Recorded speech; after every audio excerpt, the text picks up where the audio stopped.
Chapter 25. Robo heard the Bigfoot knocking and saw it standing beside a tall fir as night fell. The beast was bent somewhat, like he might have been self-conscious of his height, and his arms hung down toward his knees in a posture suggesting he'd lost direction and didn't quite know what to do next. The creature's brown, forlorn eyes burned into him, and then he knocked over and over, louder and louder still, until the entire tree shook and swayed.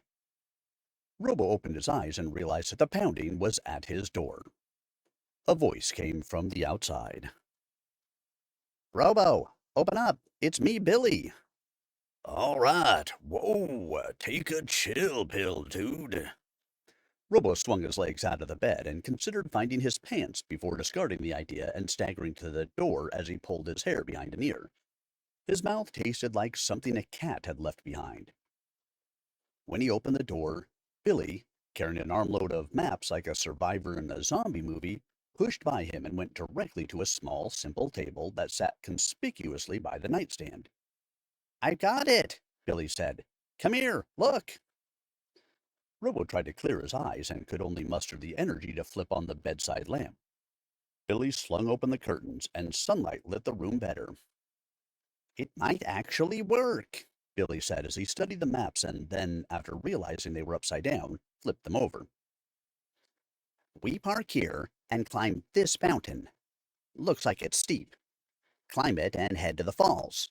You know, about here, near the falls. Let the Teleco boys do what they're doing. If I'm right, they might herd the Bigfoots down to us. They didn't even think of this. I don't believe." He pointed his index finger at the opening of his mouth like a pistol as his lips pursed in thought. Robo's foggy brain began to clear as he realized the plan. Dang, you might be right. We can park there? "I don't know, Robes. I think so. Oh, we can try." You tell the others? "No, I wanted to tell you first. Think it will work?" It's worth a shot. Can I get a shower? "Absolutely. You need one. I may take one too," he said as he began gathering the maps.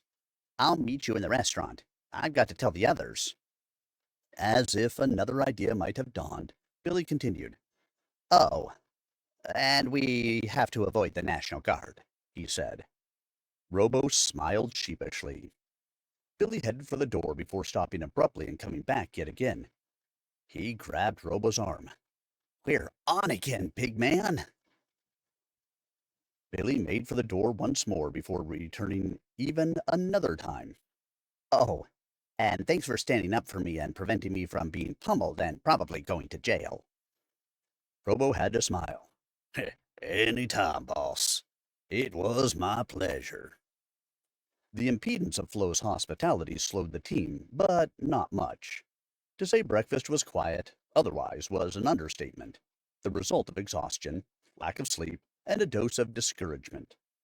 Billy's eyes watched an invisible path along the recent past, a plan of action impossible to read.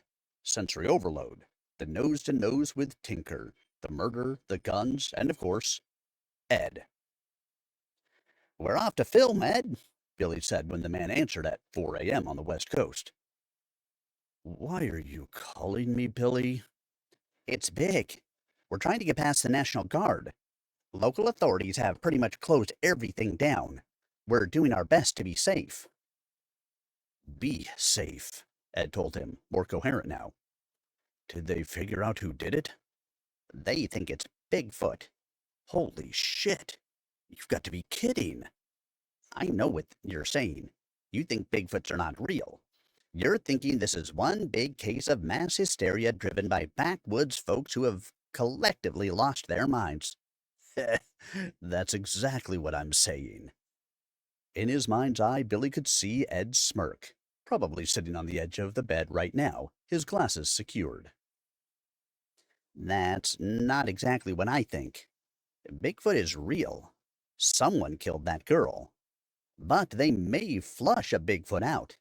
That's why we're on today's mission." Are you filming? "Of course we are. Everything." This will be the biggest rated show in history. Ed was excited. We'll do a super fast turnaround. I'll have this on the air within a week. We're set. Ed, if we get in trouble, I need to know you'll give us support. We might get thrown in jail if we get caught, and if the sheriff thinks he can get away with it. I think he probably can. What do you mean? I mean, he doesn't want us around this. He doesn't want his actions on camera. Don't get caught, then. It's not that easy. Tomb-like silence pounded in his head, and Billy almost asked if Ed was still on the line. Be safe. The connection could have been the approach of a shark. Ed was no longer on the line.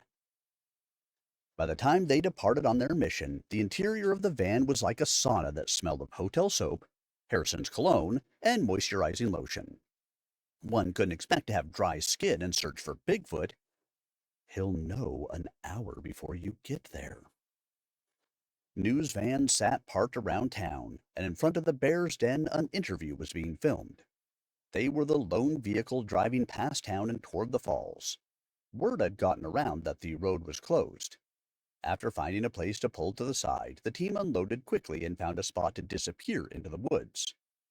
It was almost too easy for Billy's liking. From his experience, nothing ever came easy. They began to hike, leaving a trail of Harrison's sweet scent. They did not follow the beaten path, but instead climbed a steep hill littered with shale and limestone boulders, gray like the face of a cold corpse.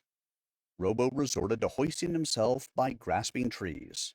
Petra balanced her gear, and Harrison finally relented and helped with the load, his fresh smell finally replaced with the odor of sweat. By the time they crested the first hill, and with belligerent blue jays fussing at their presence, their knees were caked with pungent, dark loam and dried leaves. As the sun passed overhead and began its descent, they continued. Late in the afternoon, they finally heard the river. Less than a mile, Billy said. Should we rest? Everyone, either from exhaustion or pure indifference by that point, shook their heads. Next stop, the top of the falls.